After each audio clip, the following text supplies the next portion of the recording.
राधे राधे। जय श्री कृष्ण। दशा माता के चौथे दिन की व्रत कथा। कथा सुनने से पहले हमारे चैनल को लाइक शेयर सब्सक्राइब करना ना भूलें। तो चलिए जानते हैं कथा के बारे में। एक साहूकार था। उसके परिवार में 5 पुत्र, उनकी बहुएं तथा एक पुत्री थी। पुत्री का विवाह हो चुका था, परंतु उसका गोना नहीं हुआ था। इस कारण वह भी अपने माता पिता के घर में रह रही थी। एक दिन साहूकार की पत्नी दशा माता का डोरा ले रही थी। उसकी बहुओं ने भी डोरे लिए। बहुओं ने अपने सास से पूछा कि क्या ननद के लिए भी डोरा लेना है। सास ने कहा हाँ। इस पर बहुओं ने कहा कि उनकी तो विदाई होने वाली है। यदि व्रत से पहले ही विदा हो गई तब क्या होगा। सास ने उत्तर दिया, मैं व्रत का सारा सामान साथ में रख दूंगी, वह अपने ससुराल में पूजा कर लेगी। ऐसा ही हुआ। उसके ससुराल से लेने उसका पति आ गया। माँ ने बेटी को विधिपूर्वक विदा किया और उसकी पालकी में पूजा का सब सामान रखवा दिया। लड़की जब अपने ससुराल पहुंची तो उसे घर के आंगन में गलीचा बिछाकर बैठाया गया। आस पड़ोस की महिलाएं नई बहू को देखने आने लगी। सब उसकी सुंदरता और गहने कपड़ों की तारीफ करने लगे। किसी की निगाह उसके गले में बंधे डोरे पर पड़ गई। वह बोली, बहू की माँ बड़ी टोटके वाली है। सबकी निगाहें उसकी बात सुनकर उसके गले में पड़े डोरे पर पड़ गई। सभी स्त्रियां डोरे के बारे में अपनी अपनी राय प्रकट करने लगी। शाम को सास नंद देवरानी जेठानी घर की सभी स्त्रियां भी उसी डोरे की चर्चा करने लगी। सब डोरे की निंदा कर रही थी। सुबह से शाम तक डोरे के बारे में सुनते सुनते बहू का दिमाग खराब हो गया था। उसने डोरे को गले से उतारकर जलती हुई आग में डाल दिया। डोरे के जलते ही सारे घर में आग लग गई। घर में रखा सब धन धान जल गया। सब आदमी अपने प्राण बचाकर घर से बाहर भागे। अब घर में केवल नई बहू और उसका पति रह गया। बाकी सब भाग गए थे। घर का सारा सामान जल गया था। घर में अब न खाने को अन्न था और न ही पहनने के लिए वस्त्र बचे थे। इसलिए दोनों पति पत्नी गांव छोड़कर रोजगार खोजने चल दिए। चलते चलते वे उसी गांव में पहुंच गए जहां की वह लड़की थी। लड़की ने अपने पति से कहा, तुम यहाँ भाड़ झोंको और मैं भी कोई काम ढूंढती हूँ। पत्नी का कहना मानकर वह भाड़ झोंकने लगा और वह स्वयं एक कुएं पर जाकर बैठ गई। उस कुएं पर सारे गांव की स्त्रियां पानी भरने आया करती थी। उस लड़की की भाभियां उस कुएं पर पानी भरने आई, परंतु उन्होंने अपनी ननद को नहीं पहचाना। वे उससे बोली, तुम तो किसी भले घर की लड़की मालूम होती हो, कुछ काम करना चाहती हो तो बोलो। लड़की बोली, काम तो करूँगी, परंतु कोई नीच काम नहीं करूँगी। बड़ी भाभी बोली, हमारी ननद ससुराल चली गई है, तुम हमारे बच्चों की देखभाल करती रहना और हमारे घर से सीधा लेकर अपना भोजन बना लिया करना। लड़की इस काम के लिए राजी हो गई। लड़की की भाभियाँ अपने घर आई और सास से बोली, कुएं पर एक अनाथ लड़की बैठी है, वह हमारे घर रहने और बच्चों की देखभाल करने को राजी है, आप कहो तो हम उसे रख लें। सास ने कहा, खुशी से रख लो, परंतु आपस में कलह मत करना। सब बहुएं राजी हो गई। वे वापस कुएं पर आई और उसे घर ले आई। वह अपने भतीजे और भतीजियों की देखभाल करने लगी और अपना जीवन निर्वाह करने लगी। एक दिन दशा माता का डोरा लेने का अवसर आया। सास के कहने पर सब बहुओं ने डोरा लिया। बहुओं ने सास से पूछा कि क्या इस लड़की के लिए भी डोरा लेना है। सास ने कहा हाँ।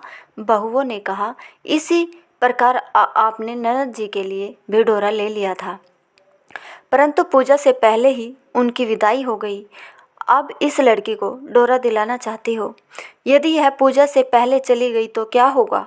सास बोली, तुम्हारी ननद ने अपने घर जाकर पूजा की होगी। यह लड़की पूजा होने तक इसी घर में रहेगी तो अपने आप पूजा में शामिल हो जाएगी, और यदि कहीं चली गई तो वह पर ही पूजा कर लेगी। सर्वसम्मति से लड़की ने भी दशा माता का डोरा ले लिया। 9 दिन तक वह दशा माता की कहानी तथा व्रत पूजन में शामिल होती रही। 10वें दिन लड़की की माता व बहुओं ने सर से स्नान किया और घर में चौका लगाया तथा पूजन की तैयारी करने लगी। लड़की बहुओं से बोली, यदि कोई पुराना कपड़ा मिल जाए तो मैं भी स्नान कर लूँ। बहुओं ने अपनी सास से पूछकर अपनी ननद की साड़ी उस लड़की को दे दी। अपनी पुरानी साड़ी लेकर वह स्नान करने गई। उसने सर से स्नान करके साड़ी पहनी और घर आ गई। घर पर पूजा आरंभ हो गई। वह जैसे ही पूजा के पास आकर बैठी तो बहुओं ने कहा, यह तो हमारी ननद जैसी लग रही है। इस पर सास ने नाराज होकर कहा, तुम्हारे मन में जो आता है बोलती रहती हो। पूजा के समय भी चुपचाप नहीं बैठा जाता है। चुप रहो, मुझे कथा कह लेने दो। तुम्हारी बातों से कथा में विघ्न पड़ता है। बहुएं चुप हो गई। घर की सब स्त्रियों ने पारण किया, लड़की ने भी पारण किया। इसके बाद स्त्रियां एक दूसरे का सर गूंथने लगी। एक लड़की का सर गूंथना शुरू किया। वह बोली कि जैसी गूंथ सिर में है वैसी गूंथ हमारी ननद के सिर में भी है। सास नाराज होकर बोली, तुम मेरी बेटी की तुलना इससे क्यों कर रही हो।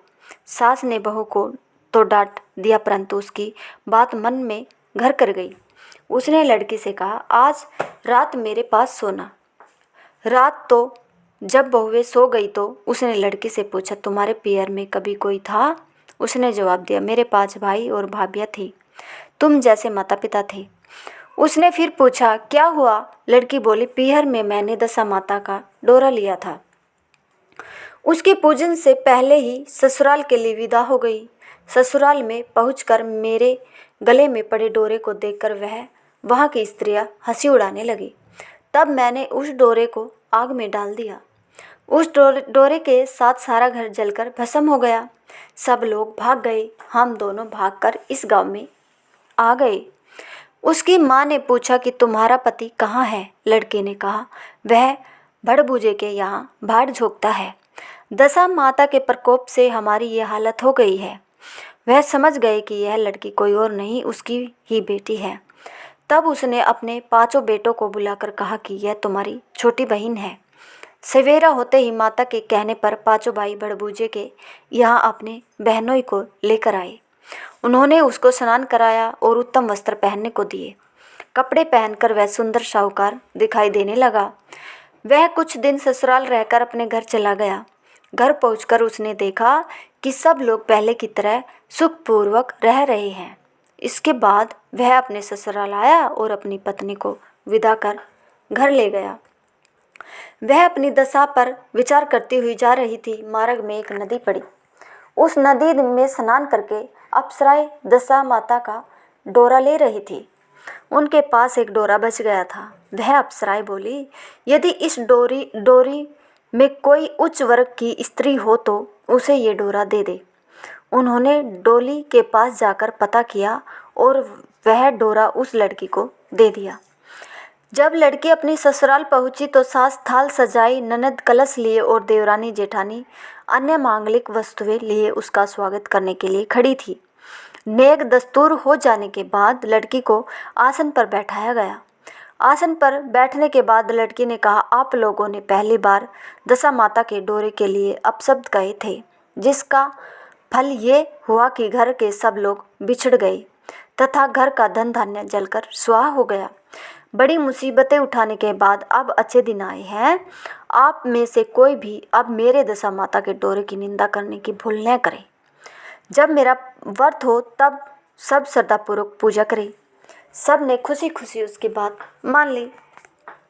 9 दिन तक व्रत चलता रहा। 10वें दिन विधि पूर्वक डोरे की पूजा की गई। 7 सुहागिनों को न्योता दिया गया। उनका श्रृंगार करके आंचल भरा गया। इस प्रकार दशा माता का पूजन समाप्त हुआ। जिस प्रकार दशा माता ने उस लड़की के दिन फेरे वैसे ही सब पर दया करे। अगर आपको हमारी कथा पसंद आई हो तो प्लीज़ हमारे चैनल को लाइक शेयर सब्सक्राइब करना ना भूलें। धन्यवाद।